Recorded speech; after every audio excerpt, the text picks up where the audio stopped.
Alright, hello everyone. Today we are going to explore how to move beyond basic framing to create images that has real depth and intention. We will focus on specific techniques of blocking and then construction of three layers, which is known as cinematic portraits.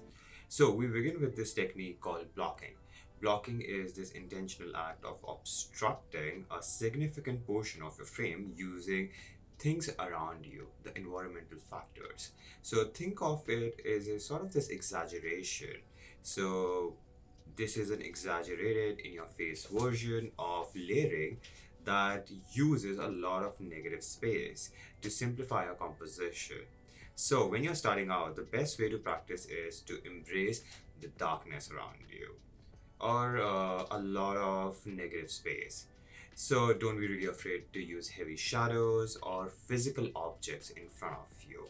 It could be your car's door, it could be a wall, it could be anything that can hide distracting elements within a scene.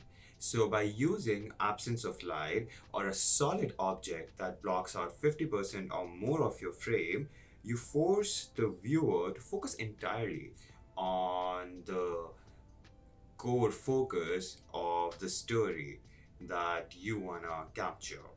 So now to get the best results in blocking, my recommendation is to use a standard 35mm lens. So instead of zooming in, the idea is that you crop your subject or maybe try to focus on a subject by actually physically moving. So I want you to move yourself as a photographer and sort of use the physical environment to create these blocks.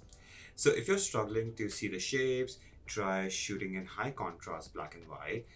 You can always go on Lightroom and exaggerate your contrast and play with some of the presets to sort of bring the more artistic flair to your scenes. So blocking and generally this will help you visualize the frame as a collection of geometric forms, rectangles, triangles, squares, and it is just literally just a scene but rather a mathematical precision and sort of using the rule of thirds and the grid lines that you already have in your camera.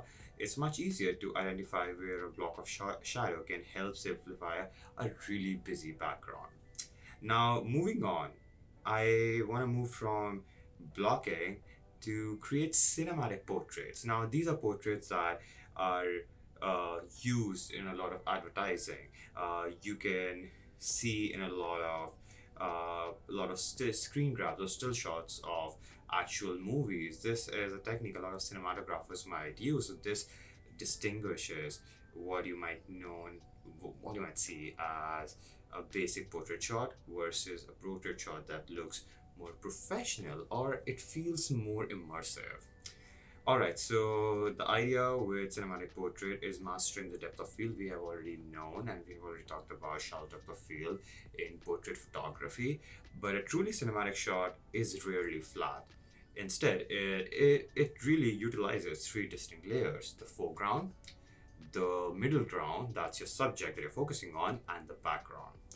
The secret of this look is the three-step process. The first step is for you to create a foreground blur by placing an element. So, for example, if shooting outside, it could be a leaf. If you're shooting inside, it could be a piece of glass extremely close to your lens. So, for example, if this is my camera and let's say this mic is my foreground, literally this should be the position so that even if you want to dry your camera lens on your DSLR or any of your camera, wouldn't be able to focus on the foreground and you want your foreground to be blurred out intentionally. So that's the first step, to create foreground blur. Alright, so as I just mentioned, that the object is outside the lens's acceptable zone of focus, it turns into a soft, colorful blur, and as I mentioned, it adds depth and immediate texture to the shot. Now, the second and the third stops involving managing your focus on your background. So you should definitely use a low f-stop, which means a high aperture settings to ensure that your subject in the middle ground, which you're focusing on, let's say you're taking a portrait shot of your friend.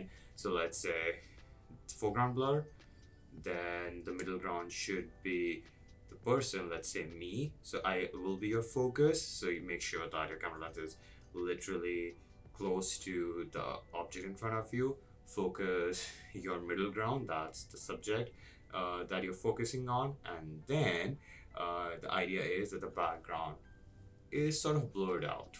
So that's your three-step portrait shot. So the idea is that by finding a subject and locating nearby elements and bring close to your lens, you can create this soft border that encircles your focal point, that is your subject.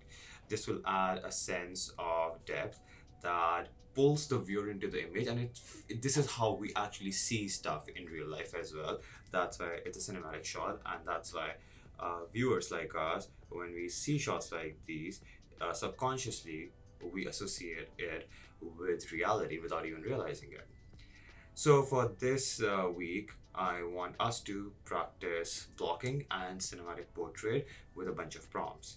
So, the idea is that take photos using blocking to hide distracting elements, and then to take cinematic portraits that defines foreground, middle ground, and background.